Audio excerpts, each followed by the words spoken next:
Wala nyo, napambili ako ng edit na wala sa plano dahil sa request lang din natin ni Idol. Kaya naman eto, unang try sa classic. Dahil hindi naman natin pwedeng gamitin yan sa rank game kapag unang bili, diba?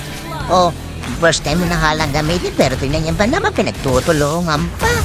As in, grabe naman itong mga to. Classic na halang pero palumpa-lupa din sila mga idol. Kaya naman tamang basic lang tayo rito mga idol. Ay, may, grabe ka naman, Chu.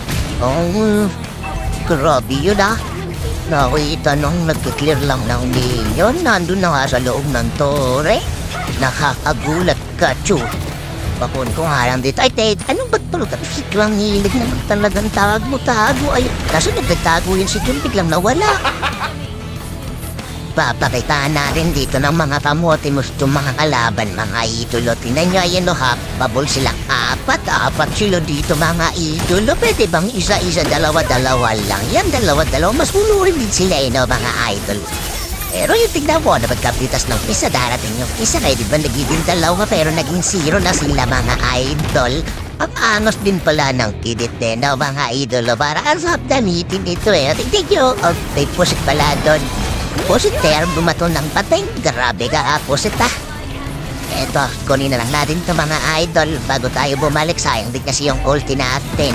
Abay, may Mia. Siyempre activate natin yan yung ating vengeance. Di pa biglang natunaw yung Mia. O napatos pa natin yan yung Gusion. What?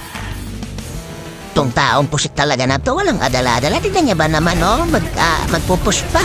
Pero siyempre, ay napush tuloy mga nagbato na naman ng bating nyo. Ayan, bato, hindi kita ng bato. O, diba? Nabagsakan ka ng bato, tulog ka. Tamang clash nga kami rito mga idol, pero tingnan nyo na may Mia. Ako pa talaga yung tinarget. Kaya naman napa-open ako ng vengeance. Kaso alam man tayo na pagka-ulti palayo sa kanya. Pero ayan, binatuan na natin siya ng bato para naman sundan ng ulti ni Granger. Ready? Ayun, tulog si Mia. Ano pong magandang skill dito kay Edith mga idol? Paki-comment nga dyan sa baba para naman magamit natin tumadlas si Edith. Mamang clear nga lang muna tayo ng minion dito mga idol. Pero pagtingin ko sa minimap, nakita kong may lord na paparating. Kaya naman ako rito tamang tago lang muna sa bush at akin na sinabihan ng aming mga kalaban na tapusin na ang paghihirap namin at ang game. Kaya naman nang dumating na yung lord dito mga idol ay akin na silang nilapitan.